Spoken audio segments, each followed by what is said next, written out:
Hai semuanya, ketemu lagi di vlog aku, Poppy Sida Butar Show. Sebelumnya aku mau minta maaf kalau kemarin aku absen ya. Aku nggak upload video di channel YouTubeku karena aku baru aja dapat kabar nggak enak. Kalau salah satu kerabat, sebenarnya nggak saudara sih, tapi aku udah kenal dari kecil ya. Ini temen satu profesi mamaku ya di catering ya, itu meninggal dunia. Jadi turut berduka cita yang sedalam-dalamnya. Aku manggilnya Bowu ya, Namburu ya, itu kayak tante. Semoga tenang di sisi Bapak di surga, di sisi Tuhan. Tapi di sini kenapa aku bikin vlog, bukannya memanfaatkan momen atau apa. Jadi di sini ada satu hal yang menggerakkan hatiku gitu untuk aku pengen berbagi. Kalau banyak orang bilang tinggal di luar negeri itu enak, senang terus gitu, jalan-jalan segala macam, duit banyak, mungkin benar, itu benar. Tapi inilah salah satu alasan yang sangat-sangat berat untuk kami para imigran di luar negeri adalah dimana saat ada keluarga yang sakit ya, ada keluarga yang sakit, ada keluarga yang meninggal, terlebih itu orang tua sendiri ya. Makanya aku tuh selalu bilang, pernah kejadian satu ya, itu jam 4 malam tiba-tiba tanteku telepon. Tanteku telepon, aku nggak angkat, dia telepon ke Walter. Kita panik ya kan, aku dibangunin, ada telepon dari Indonesia. Aku angkat udah persiapan hati nih, apa nih jam segini telepon. Ternyata cuma nanyain hal yang gak penting gitu. Dari situ aku bilang, akhirnya aku omelin, aku kasih warning juga buat mereka. Aku bilang, kalau masih bisa disampaikan pagi jam aku bangun, tolong gak usah ditelepon malam-malam. Pokoknya yang urgent aja telepon tengah malam, kalau memang harus saat itu juga dikasih tahu. Karena takut, cemas. Karena aku tuh mikir ini pasti ada apa-apa gitu, ini pasti ada apa-apa. Nah sekarang kalau nggak ada apa-apa, kalau nggak ada yang penting-penting banget, aku tuh ditelepon pagi atau siang waktu Belanda. Pernah juga waktu itu bapakku sakit, dikasih tahu bapak menggigil nih, badannya kedinginan, udah nggak bisa bangun. Wah itu stres banget. Even mamaku bilang nggak apa-apa kok, udah dibawa berobat. Tapi itu jantung deg-degan, terus jantung bertanya-tanya, nanyain kabar terus, WhatsApp, telepon, nggak konsentrasi ngapa-ngapain kan.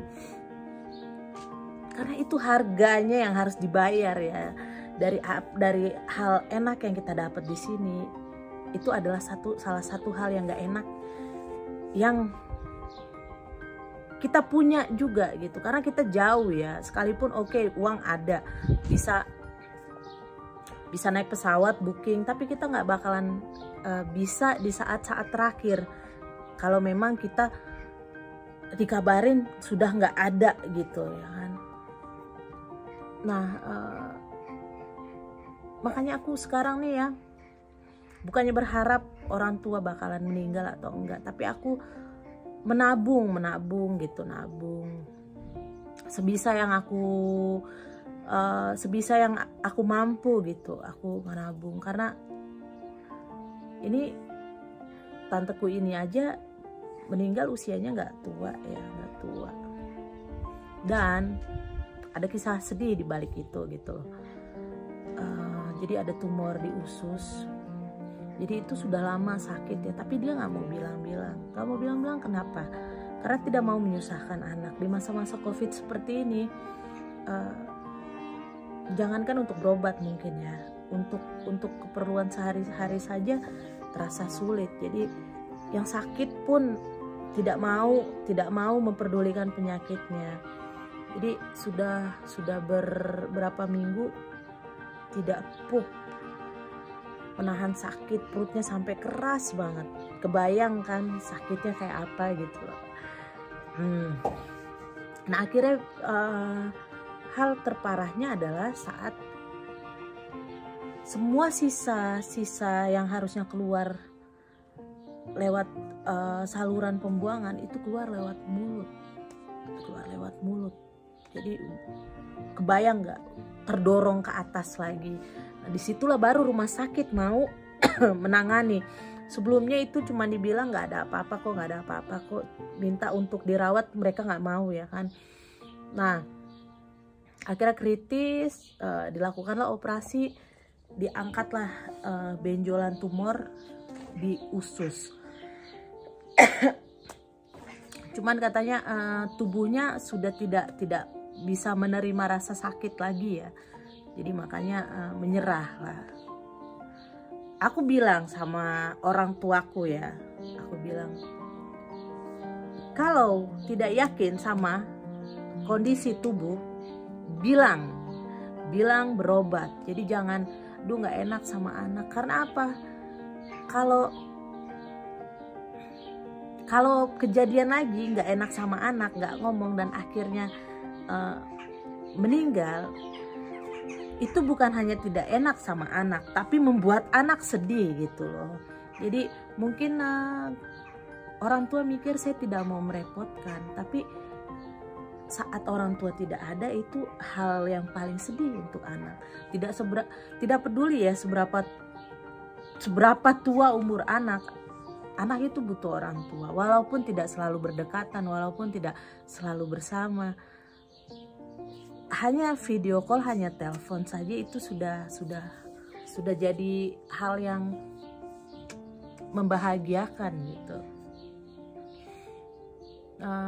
Kecewa juga sama rumah sakit Indonesia kadang nggak semua, kadang kalau pakai BPJS juga lama.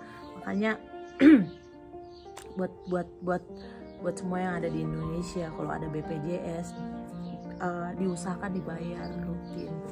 Jadi lebih baik bayar BPJS daripada jalan-jalan uangnya. Kalau memang uangnya disuruh memilih gini, gue mau jalan-jalan apa mau bayar BPJS nih, mendingan bayar BPJS. Karena kita nggak tahu sakit kapan, kita nggak tahu tubuh ini komplain kapan ya kan. Di Belanda semua orang harus punya asuransi. Jadi kita even ke klinik kecil aja untuk check up, kalau kita nggak punya asuransi itu kita bayar mahal. Jadi mau tidak mau semua orang di sini punya asuransi. Aku bilang Indonesia juga bagus ya sistemnya BPJS. Cuman kadang-kadang ada beberapa orang yang bandel juga, nggak mau bayar setiap bulan. Akhirnya pas sakit baru urus BPJS. Itu juga bikin kesel rumah sakit kali ya. Begitulah ya, umur gak ada yang tahu. Dan itu buat aku sih hal tersakit tinggal di luar negeri adalah saat mengetahui anggota keluarga kita sakit, kita nggak bisa jagain, kita nggak bisa kasih support secara langsung. Mungkin kita punya uang untuk kita kirim gitu, kirim nih langsung bawa ke rumah sakit, tapi kadang pengen ya ketemu langsung atau kasih support cepet sembuh ya. Buat kita, buat semuanya para imigran, buat semuanya para istri-istri atau suami yang tinggal di luar negeri yang punya pasangan beda negara, semangat ya. Dan selalu kita jangan sampai terbuai sama kehidupan kita di sini. Kita juga harus punya bekal ya. Mana tahu dapat telepon mendadak, jadi kita punya simpenan, kita punya kas Jadi kita bisa langsung bergerak, langsung bisa samperin. Dan buat kalian yang masih punya orang tua sama aku juga, sering-sering telepon, video call. Berat sih aku lihat anaknya tanteku aja ya. Dia umurnya sama aku, dulu temen main gundu ya. Itu saat dia menangisi mamanya, itu yang aku lihat itu anak kecil yang menangisi mamanya gitu. Sampai dia bilang juga sama aku, kayaknya gue nggak kuat, hidup gue kenapa begini amat gitu. Jadi ya tidak akan pernah cukup umur untuk kita bilang oke, aku cukup punya orang tua, aku enough. Enggak. Jadi setua apapun kita, setua apapun orang tua kita akan tetap menjadi anak kecil gitu, yang selalu butuh. Aku sih berharap ya mamaku, papaku panjang umur, karena rencananya juga Desember ini aku mau ajak mereka Natalan sama Tahun Baru di Belanda. Harusnya April tahun lalu waktu Arthur sebelum lahir, cuman karena COVID semuanya cancel ya. Kalian tahu lah ya, mau masuk negara, keluar negeri susah. So semangat buat kita semua yang jauh dari orang tua, yang orang tuanya sudah dipanggil dahuluan. Pokoknya semangat ya. Aku maaf ya, agak-agak susah berkata-kata. Aku masih kepikiran, masih shock lah gitu. Dan aku masih akhirnya menjadi takut kalau nantinya aku yang dapat kabar kayak gitu. Makanya guys, hari ini aku happy banget. Aku happy bareng suami, aku happy bareng anak-anak. Cuaca bagus. Mungkin jutaan orang di luar sana hari ini adalah hari terburuk mereka gitu. Kehilangan orang tua, kehilangan pekerjaan, kehilangan anak. Nggak ada yang tahu ya. Jadi memang setiap hari yang kita lalui, kalau kita memang lagi merasa enjoy, merasa happy, nothing happen, itu benar-benar disyukuri, dinikmatin banget. Karena kita nggak tahu kapan hari buruk kita datang. Kita tidak berharap, tapi setidaknya saat hari buruk itu datang, kita punya kekuatan, kita punya satu hal yang membuat kita kuat adalah gue masih punya hari-hari yang indah sebelumnya. Jadi kita nggak down, kita nggak drop. Karena hidup itu memang sekali dan harus dinikmati ya. Jadi jangan karena hal kecil membuat kalian bete, bersungut-sungut nih. Nikmati hidup sebaik semampu yang kita bisa. So, terima kasih untuk kalian yang mau nonton vlog aku ini. Buat yang udah subscribe, terima kasih ya. Yang udah ngikutin, kalian luar biasa. Mau nonton